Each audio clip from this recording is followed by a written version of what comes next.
Bonsoir les élèves du deuxième bac sciences physiques et deuxième bac SVT. On va continuer toujours avec l'examen blanc AREHA 2018 et on passe à la dernière partie, la partie numéro 7. C'est la quatrième partie du problème. Donc, le problème, la dernière partie est celle-ci.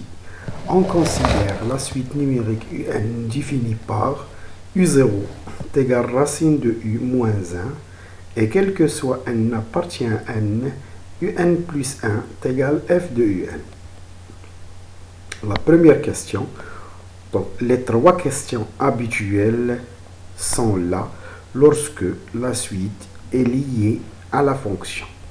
La première question, on veut montrer que quel que soit n appartient à n, UN est comprise entre 0 et e moins 1.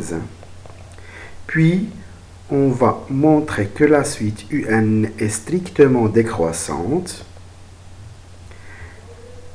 Donc, décroissante et minorée par 0, ça va donner que la suite est convergente. Puis, on va déterminer sa limite. Donc, la suite est la suivante. La première question, pour montrer qu'une suite est majorée, ou bien minorée, ou bien bornée, comme ici, on procède toujours par une démonstration par récurrence, qui se compose bien sûr de deux parties. La première partie, c'est l'initialisation. Donc, on va montrer cette relation dans le cas où n est égal 0, puisqu'on travaille sur l'ensemble n, le premier élément est 0.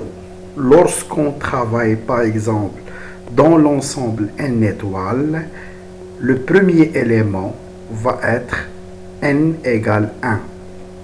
Donc, pour n égale 0, on a, selon les données, U0 égale racine de E moins 1. Et puisque racine de E moins 1 est comprise entre 0 et E moins 1, cela veut dire que le premier terme U0 est comprise entre 0 et moins 1. Donc, la relation est vrai pour n égale 0. On commence maintenant l'hérédité. Soit n appartient à n, on suppose la relation est vraie pour n, c'est-à-dire on suppose que un est comprise entre 0 et e moins 1 et on montre que cette relation est vraie dans le cas ou bien pour n plus 1, c'est-à-dire on montre que un plus 1 est comprise entre 0 et e moins 1. Donc, lorsque la suite est liée à la fonction, on commence par ce qu'on a supposé. On a un est comprise entre 0 et e moins 1. On fait entrer f. Donc, si f est croissante, on fait entrer f sans changer le signe. Sinon, si la fonction est décroissante sur cet intervalle, ce qui nous intéresse, c'est l'intervalle e moins 1. Si f est décroissante, on va changer les places ou bien on va changer le signe. Ici, la fonction est croissante. Donc, on fait entrer f. Cela va donner f de un est comprise entre f de 0 et f de e moins 1. Donc, on revient à la fonction f de x et on remplace x par 0. On calcule f de 0. Avec un simple calcul, on va trouver que f de 0 est égal à 0. Et si on remplace x par e moins 1, aussi avec un simple calcul, on va trouver que f de E-1 est égal E-1. Et bien sûr, f de un, selon les données, c'est un plus 1. C'est ce qu'il fallait démontrer. Et on passe à la conclusion. Conclusion, quel que soit n appartient à n, on a eu n compris entre 0 et au moins 1. On répète l'écriture de la question. On passe maintenant à la deuxième question. En général, pour montrer qu'une suite est monotone lorsque la suite est liée à la fonction, il vaut mieux chercher la position relative entre C de f, la courbe de f, et la droite d'équation y égale x.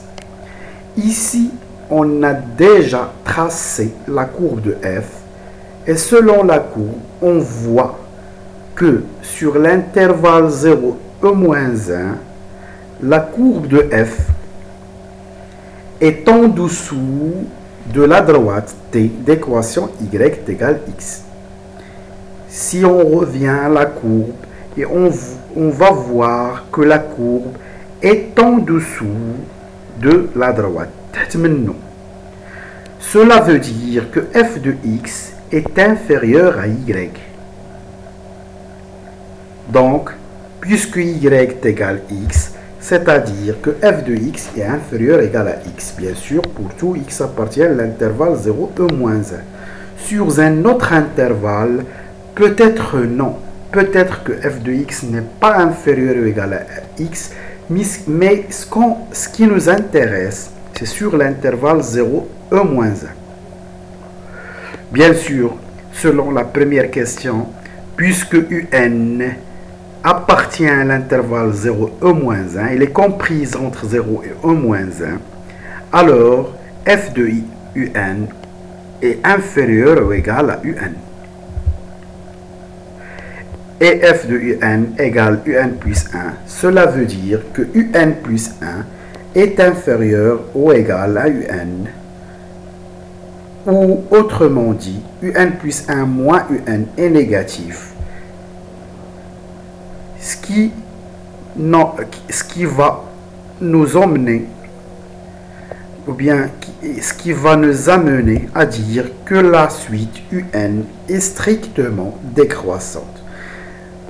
Malgré que un plus 1 est inférieur ou égal, on va dire que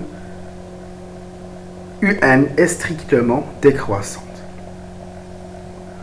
Bien sûr, dans la courbe, lorsque f de x égale x, seulement si x égale 0 ou bien x égale e-1, normalement, on doit écrire f de x inférieur strictement à x. La troisième question, on veut déduire que la suite un est convergente. C'est évident puisque la suite un est décroissante et minorée par 0. Alors, elle est décroissante. Elle est convergente. Pardon. Donc, il nous reste à déterminer la limite.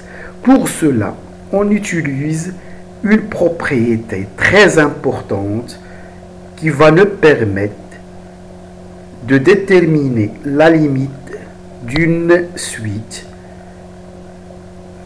La propriété propose 5 conditions pour connaître comment trouver la limite. Les 5 conditions sont: f est continu sur l'intervalle 0 e-1. Bien sûr, l'intervalle où un appartient. La deuxième condition, un est convergente, déjà montrée dans la question précédente. La troisième condition, U0 appartient à l'intervalle 0 e-1, déjà démontrée dans l'initialisation de la récurrence. La quatrième condition, f de l'intervalle 0 e-1 inclus dans l'intervalle 0 e-1, déjà aussi montré dans l'hérédité de la récurrence. Et la dernière condition, c'est un plus 1 égale f de un, c'est une donnée. Les 5 conditions nous permettent de dire que la limite de un est la solution de l'équation f de x égale x. Et puisqu'on a f de 0 égale 0, déjà calculé dans la récurrence, donc 0 est une solution de l'équation f de x égale x, ce qui veut dire que la limite de un est 0.